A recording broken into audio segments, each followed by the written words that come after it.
Jay's Custom Creations is sponsored by Bits and Bits. Use the code JBates to save 10% off your next router bit or CNC bit purchase at bitsbits.com. It does not matter where you fall on the woodworking experience spectrum. You could be absolutely beginning your woodworking journey. No tools, no experience even making some sawdust.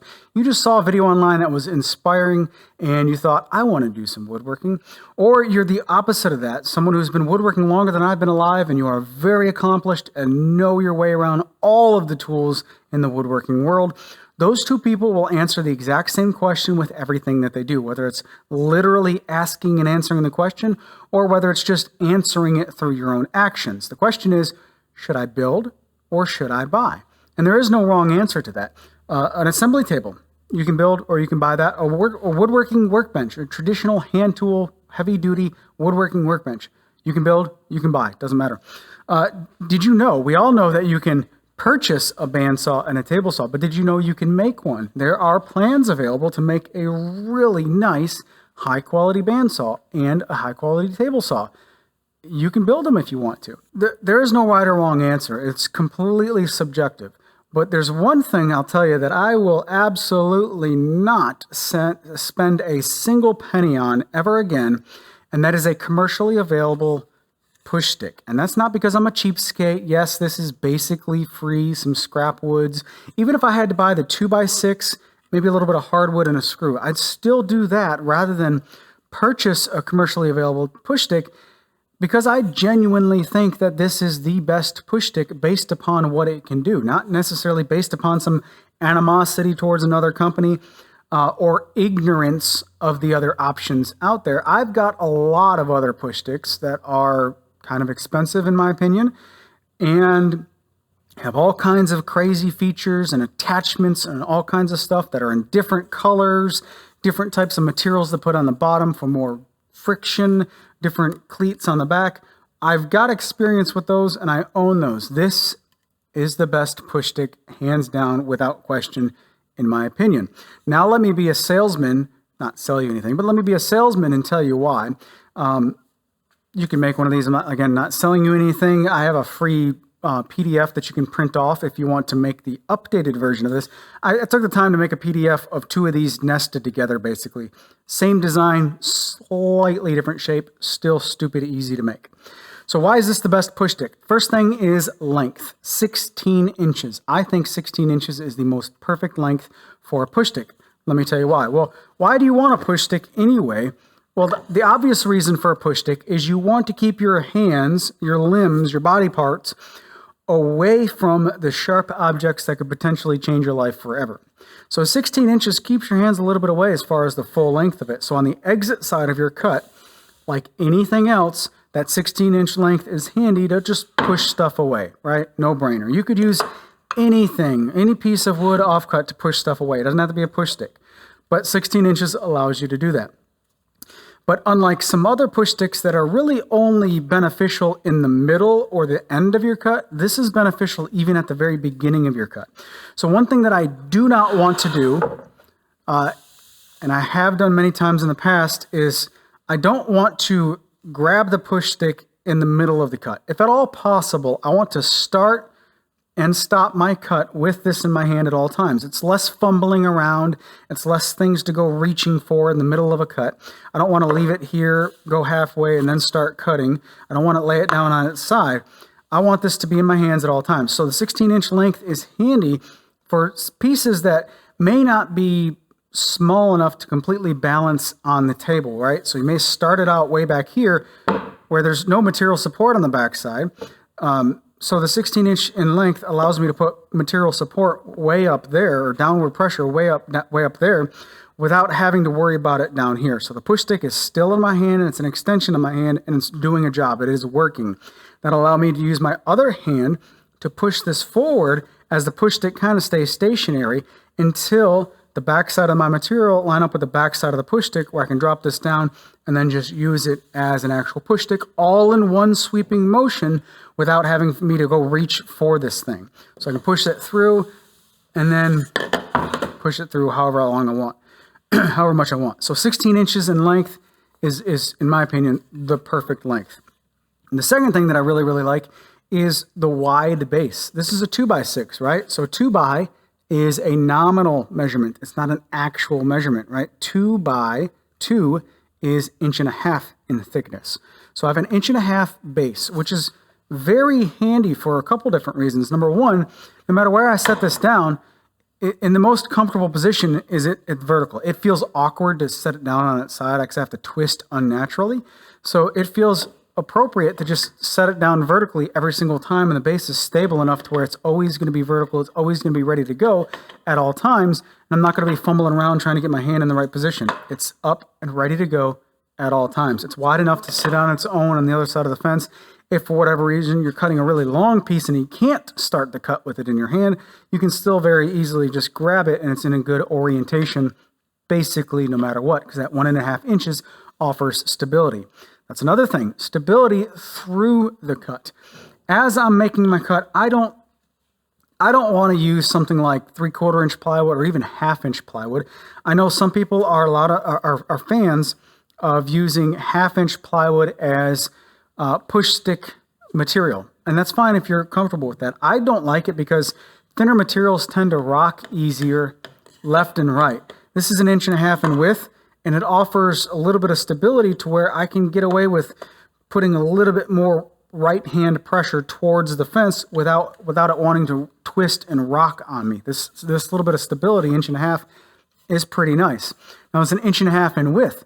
So let's just say you have the blade set to, or the fence set to 1/2 inch, right? Well, how are you going to use this 1.5 inch wide piece on a piece of material that's only or a cut that's only 1/2 inch? Well, you still put this up against the fence. This is sacrificial. You just run it right over the blade. You keep this up against the fence and treat this like your material pushing through. This cleat on the backside is going to pull the material through, and everything's going to be completely enclosed, and it's pretty darn safe. The third thing on my list is comfortable. That's with any push stick. Rounded edges are going to be comfortable no matter what. But this little hole right here, 2-inch hole, 45-degree angle, place for my palm, a place for my fingers, round the edges with sandpaper, that's comfortable, right? Nothing big there. And then the final thing is a heel or a physical stop. This right here is a piece of hardwood screwed on there, and it acts as a heel to pull this through. So this is always going to grab the material, so you're not going to slip, right? So what happens if you use your hand to push things through? Well, sometimes your hand can slip. I don't want to use my hands in that regard because I'm only working on the friction, relying on the friction on the bottom of my hand. So then you back up a little bit, maybe use your thumb to push the backside through, and at that point you're not going to slip any because you have that physical connection. Well, it's the same with one of these cleats. All of these push sticks should have a cleat of some kind on the back. Well, what if this all gets chewed up and then this cleat gets chewed up? Well, first off, if the cleat gets chewed up, you can simply unscrew it here, move it upward a little bit and screw it back into place, and then use the bandsaw to just, or any other saw, to just cut it off to where you got about 1/8 of an inch. I don't want anything more than 1/8 of an inch sticking up because then you're going to lose some of the stability here on thinner stock that you might use at a table saw. So about 1/8 of an inch, that's fine. Most of the time, when this is chewed up so much that it's ready to either run this through the jointer to flatten it up one time, or put this side up against the fence and use your table saw to flush this up one more time, at that point, this is all chewed up and ready to be cut down anyway. So most of the time you can get by with just taking this off, flattening this, putting it right back on in the same location, and then trimming this down the same amount that you trim this down. Stupid simple, stupid easy. The only thing you have to worry about with this style push stick is this cleat on the back side. You want it to remain flush with the right side of your push stick, the side that goes up against the fence, because you don't want the side of this to grab the fence as you push this thing through. So this is the style push stick, the features that I'm looking for. How can you make this even better? Well, you can simply cut them out so that they're nested like this. Rather than a hole for this, I did use a hole to cut it to begin with, and then the bandsaw to cut the rest of this. It's the exact same thing, but it's just a little bit easier. I made a couple of these because I want one more at the jointer and one more at the bandsaw that I don't have to keep finding. But I want to show you that this is really good for a couple other things too. A thin rip jig. Yeah, that's right. This is a thin rip jig. Let me bring you in closer and I'll show you what I'm talking about. Indeed, this is also a thin rip jig. There's no need to make or buy another jig for ripping thin stuff. Because this cleat is of decent thickness. My other one is 1/4 inch and it does the job just fine. But this is 3/4 inch poplar just because I didn't feel like cutting it down. And no matter what, the side that goes up against the fence is never going to be chewed up because the blade is never going to be touching the fence, right? So that means this right side of my push stick is never going to get chewed away. Therefore, the right side of this heel is never going to be chewed away. You can see how thin this little sliver is right here, but it's still doing the job of pushing a very thin piece past the blade. So here's my setup. I've got the blade set to just a tiny amount over the thickness of my material. That's really all you need. As I push this through, I'll use a finger or two to push this up against the fence, and then the push stick will do its job pushing everything through.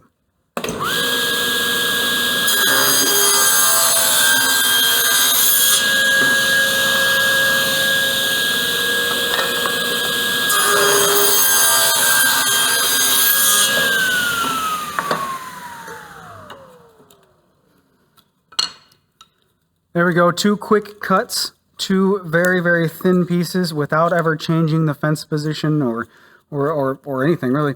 These 2 pieces are super thin. I think that the fence is about 1/32 of an inch on that scale. But if I put my calipers right here, that is 0.036-ish, 0.036 inches, 0.035, 0.037, so a couple thousandths of an inch variance, but that's a thin little veneer, a thin little strip that you can also make repeatedly over and over and over and over. It doesn't matter how many of these that you want. There's no need to make a thin rip jig. There's no need to buy a thin rip jig. There's no need to buy a push stick when you can make one of these.